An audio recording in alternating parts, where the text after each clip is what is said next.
How to stop overthinking. Introduction. Have you ever lain awake at night with your mind racing, replaying the day's conversations and worrying about tomorrow's decisions? Maybe you find yourself endlessly reviewing every email you sent or rethinking every word you said.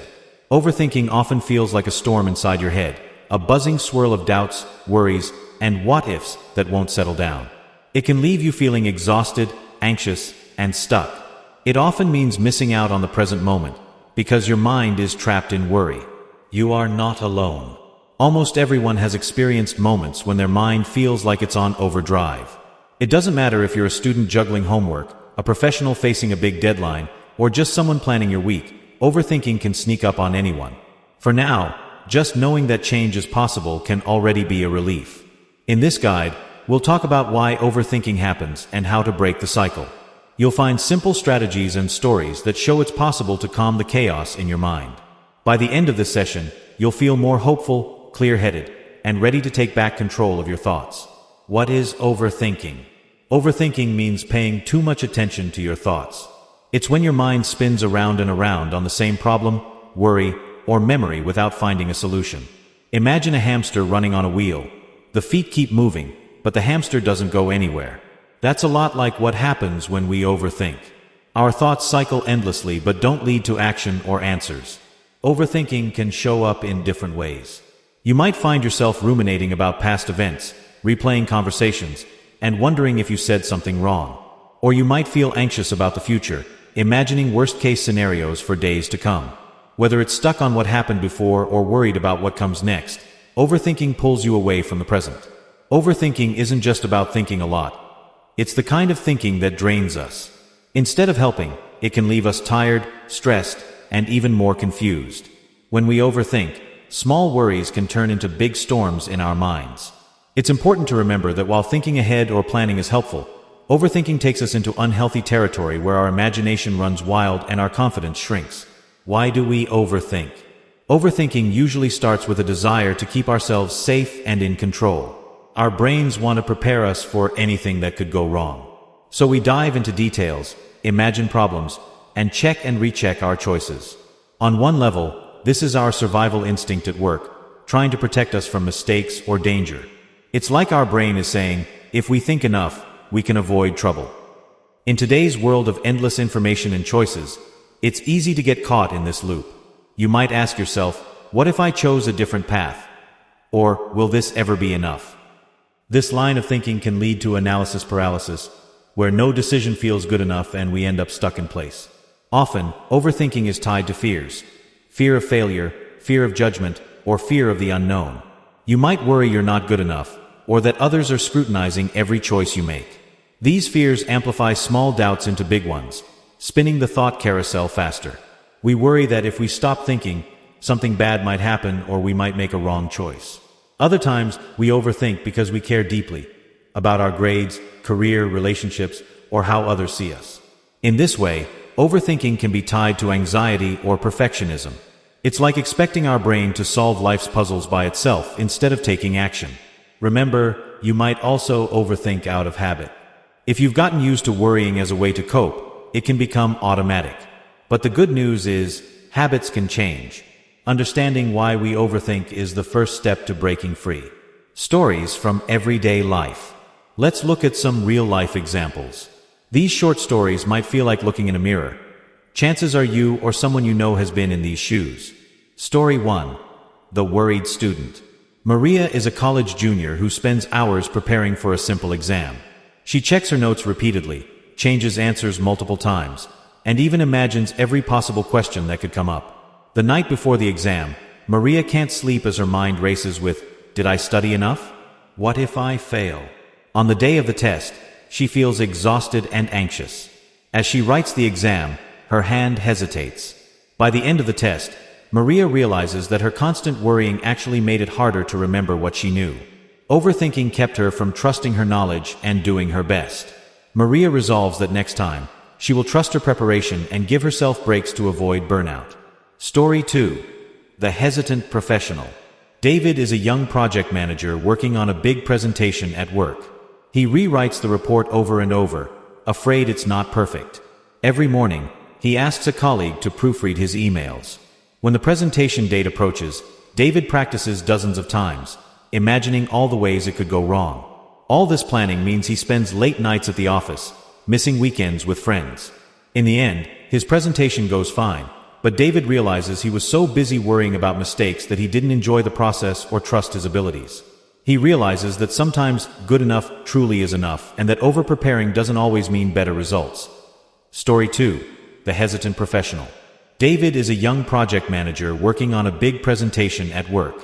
He rewrites the report over and over, afraid it's not perfect. Every morning, he asks a colleague to proofread his emails. When the presentation date approaches, David practices dozens of times, imagining all the ways it could go wrong. All this planning means he spends late nights at the office, missing weekends with friends. In the end, his presentation goes fine, but David realizes he was so busy worrying about mistakes that he didn't enjoy the process or trust his abilities. He realizes that sometimes good enough truly is enough, and that over-preparing doesn't always mean better results. Story 2. The Hesitant Professional. David is a young project manager working on a big presentation at work. He rewrites the report over and over, afraid it's not perfect. Every morning, he asks a colleague to proofread his emails. When the presentation date approaches, David practices dozens of times, imagining all the ways it could go wrong. All this planning means he spends late nights at the office, missing weekends with friends. In the end, his presentation goes fine, but David realizes he was so busy worrying about mistakes that he didn't enjoy the process or trust his abilities. He realizes that sometimes good enough truly is enough, and that over-preparing doesn't always mean better results. Story 2. The Hesitant Professional.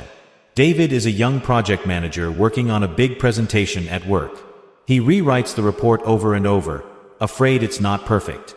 Every morning, he asks a colleague to proofread his emails. When the presentation date approaches, David practices dozens of times, imagining all the ways it could go wrong. All this planning means he spends late nights at the office, missing weekends with friends. In the end, his presentation goes fine, but David realizes he was so busy worrying about mistakes that he didn't enjoy the process or trust his abilities. He realizes that sometimes good enough truly is enough, and that over-preparing doesn't always mean better results. Story 3. The Overthinking Friend. Lena's group of friends decides to have a small backyard party. Lena finds herself checking every detail endlessly. What if the guests don't like the food? What if I forgot something? She thinks. She revises the shopping list 10 times and can't stop texting her friends to confirm every little plan. Meanwhile, her friends relax and get excited about the party. On the day of the celebration, Lena feels nervous and tired. She realizes she barely enjoyed the party because she was busy thinking about all the things that could go wrong. Overthinking turned a fun event into a stressful ordeal for her. Lena resolves that next time she'll stick to a simple checklist and then let go, reminding herself to enjoy the moment. Story 4. The New Parent. Ethan and his wife have a newborn baby. Ethan finds himself worrying about every little thing. Did I burp the baby right? Is the crib safe? Is the baby sleeping enough? He spends nights on his phone reading articles about baby care and second-guessing every decision. This constant thinking leaves him tired and distracted. Over time, Ethan realizes his mind is so busy on what-ifs that he isn't fully present with his child. By focusing on worries, he's missing precious moments of joy. Overthinking kept Ethan from enjoying this new chapter and trusting himself to learn as he goes. He tells himself to enjoy the cuddles and simple moments with his baby, accepting that parenting is a learning process and that each day he'll get a little better. Story 5. The Hesitant Interviewee. Chris has a big job interview coming up for a position he really wants. He rewrites his resume endlessly and practices answering questions over and over. He worries, what if I say the wrong thing? What if they don't like me? The night before the interview, Chris can't sleep, convinced he's not prepared enough. When the interview day arrives, he feels exhausted and anxious. During a simple question, his mind blanks out because he was so tense. Afterward, Chris realizes his overthinking kept him from showing his best self. He learns that sometimes preparation is good, but obsessing over every detail only gets in the way. From now on, Chris decides he'll do his homework, then give himself a rest so he can go into the interview calm and confident. These examples show how overthinking sneaks into all parts of life. It can affect students, workers, parents, anyone. The common thread is the same: Focusing too much on problems and possibilities steals our energy and joy. But as you'll see next, there are ways to stop this cycle and take back your mind. Taking charge of your thoughts. Here's an important truth. Just because your mind wants to overthink, it doesn't mean you have to let it take over. You have the power to redirect your thoughts. Think of overthinking as a habit you learned, not a permanent feature. With practice and awareness, you can replace it with healthier thought patterns. Think of your mind like a garden. Sometimes weeds, worries, and fears grow quickly, but with attention and care, you can pull those weeds and plant positive seeds instead. Each mindful step you take, each choice to pause instead of panic, is like strengthening a muscle of calm in your brain. Over time, your ability to stay calm grows stronger, and the noise of overthinking fades. Over time, the garden of your mind can change. It helps to remember that a thought is just a thought, not a prediction or a rule. You can notice worries as they arise and decide which ones to give attention to. You've overcome challenges before, and you can handle what comes next, even if things don't go perfectly. You are not alone in feeling this way, and you're stronger than you think. Every time you catch yourself overthinking, you are taking an active step toward a healthier mindset. This is a victory in itself. Now let's turn this motivation into action. The next section will give you simple, practical steps you can use every day. Each one is a tool to help you quiet the noise and focus on what really matters. Practical strategies to stop overthinking. Try these easy, practical techniques to regain control over your thoughts. You might start with just one or two of them and build from there. Mindfulness and breathing. Take a moment each day to pause and breathe. Sit quietly, close your eyes, and pay attention to your breath. Notice the rise and fall of your chest, or count slowly with each inhale and exhale. If a worry pops up, just notice it without judgment and let it pass, like watching a cloud drift by in the sky. For instance, notice 5 things you can see, or listen for 3 distinct sounds. Journaling your thoughts. Keep a journal or notepad handy and jot down what's on your mind. When worries overwhelm you, writing them out can release mental pressure. Notice that once a worry is on paper, it often feels a bit lighter. You can also write one thing you're grateful for or one small step you can take. Some people even try a 2-column method. Write worries on one side and possible actions or positives on the other. This can make solutions jump out at you. Over time, you'll spot patterns and better understand your mind. Time blocking for worry. Give yourself a specific worry window. Spend 10 to 15 minutes each day just to think about concerns, and let it be the only time you do this. When anxious thoughts come up during the day, jot them down on a notepad and save them for your worry window. You could even use an alarm or timer to mark the start and end of your worry session so it doesn't spill into the rest of your day. This way, your brain learns that it can't wander into worry mode all the time. Often, you'll see that by the time your worry window arrives, some concerns don't even feel as important anymore. Reframing negative thoughts. Challenge unhelpful thoughts by asking yourself, is this really true? Or, what's another way to look at this? For example, if your mind says, I always mess up presentations, stop and ask, is that really 100% true? What about times I did well? By finding a more balanced or positive perspective, you can turn I can't into I can learn and improve. This gentle shift can reduce anxiety and build confidence. For instance, ask yourself, will this matter a year from now? Often, the answer will be that it won't, which makes it easier to let go of that worry. Action steps and goals. Turn thoughts into tiny actions. If a task feels overwhelming, break it into smaller steps. For example, write down just the next action you can take, even if it's tiny, like reading 1 page of a report or drafting 1 paragraph. Crossing off small tasks on a list gives you a sense of progress. When your mind is busy doing something, there's less room for endless worrying. Physical movement and self-care. Sometimes overthinking happens when we stay in one spot too long. Get up and move around. A short walk, a quick stretch, or even dancing to a favorite song can reset your mood. Physical activity interrupts repetitive thoughts and gives your mind a fresh perspective. Also, get enough sleep, eat nutritious foods, and take regular breaks. When your body is rested and nourished, your mind becomes calmer too. Sharing and connection. Talk with someone you trust, a friend, family member, or colleague, about what's on your mind. Sometimes saying worries out loud can make them seem less daunting. You may discover that others have faced similar thoughts, which can help you feel understood. Even brief conversations or check-ins can remind you that you're not alone. Remember, reaching out is a sign of strength, not weakness. Gratitude practice. Each night before bed, write down 2 to 3 things you're grateful for.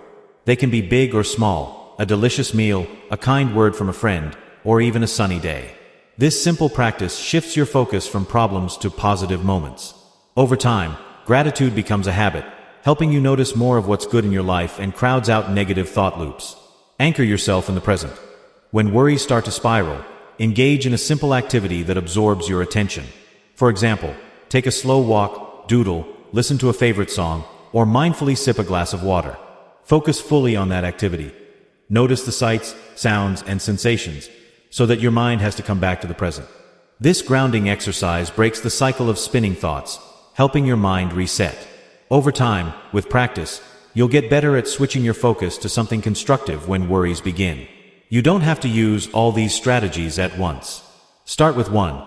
Even a single deep breath or jotting down one sentence can begin shifting your mind. For example, spend just 1 minute right now focusing on your breathing. Small steps lead to big changes over time. Every time you try a new strategy, you remind yourself that you can control how you respond to your thoughts. Closing thoughts and call to action. Overthinking has probably been part of your life for a while, but it doesn't have to stay that way. As you practice these strategies, remember, change doesn't happen overnight. Be patient and kind to yourself on this journey. Each time you choose to breathe, write, or take a small action instead of spinning your wheels, you build a positive habit. Every step you take now is paving the way for a future where you spend more time doing what you love and less time consumed by worry.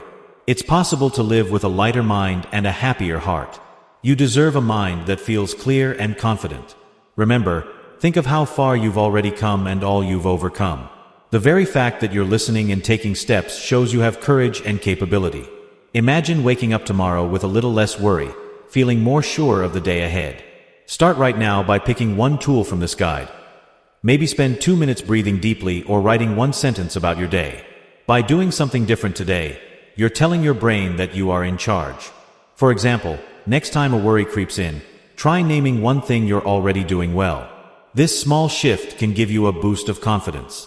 Expect ups and downs. Some days your mind may wander more than others, and that's normal. What's important is noticing your progress and continuing to practice these tools. Over time, the good days will become more frequent. Keep going, one day at a time, and trust that a clearer, calmer self is within reach. Your journey toward peace of mind starts now. Remember to celebrate each small victory along the way. Thank you for listening. You've got this.